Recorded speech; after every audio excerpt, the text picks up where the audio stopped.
Christopher Nolan isn't really known for making sequels. Besides Dark Knight trilogy, he really never made a sequel, and although for years now there are people asking for Interstellar 2 and Inception 2, I really never saw it. For me, those are the movies that tied all the loose ends and had those wonderful stories contained in those 2.5 hours, but they really didn't have anything else to say.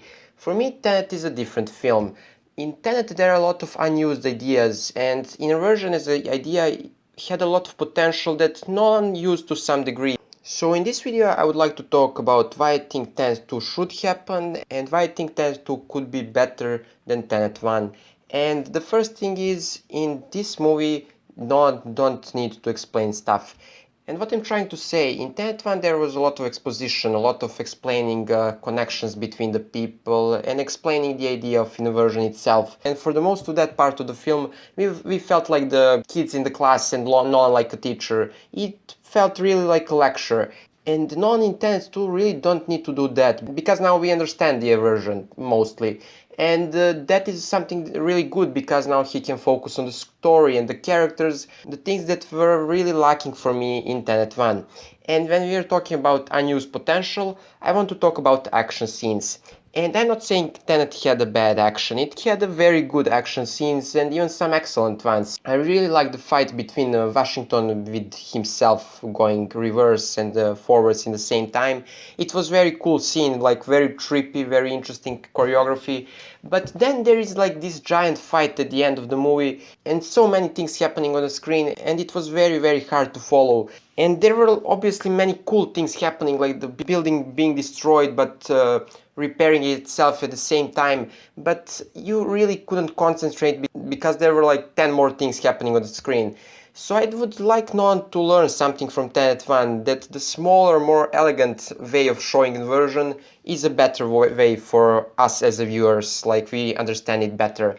And now I want to talk about the characters, and when I'm talking about Tenet 1 and the characters, my favorite interactions between characters were that of Pattison and Washington's characters. For me, they were really an interesting duo. They had a lot of charisma, and the performances of Washington and Pattison were pretty good, best in the film for me. And I think in Tenet 2 they can really explore that relationship more, because as we all saw, Pattison died at the end of the Tenet, but he has yet to meet Washington's. And this whole dynamic of Washington knowing that Pattison's character will die is something really cool that can be explored in a very interesting way in Tenet 2.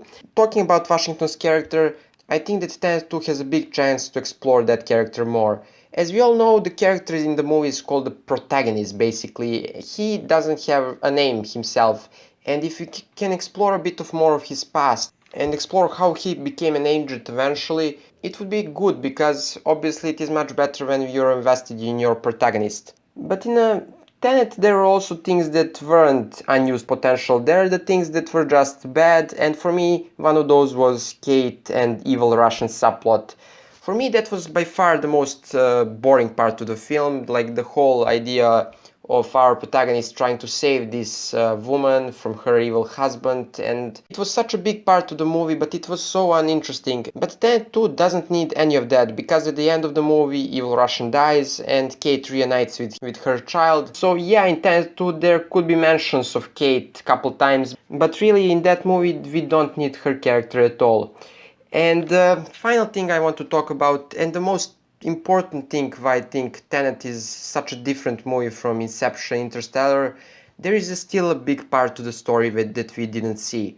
The protagonist has yet to create the organization that will fight the future. He has yet to meet the Robert Pattinson's character. We have yet to know about that Indian woman, to know her whole story. For me, all of that could be very interesting to see. And if no one actually chooses to make Tenet 2, it could be a rare occurrence of the sequel being better than original, at least for me, because Tenet was a good film but had a lot of problems that were dragging it down.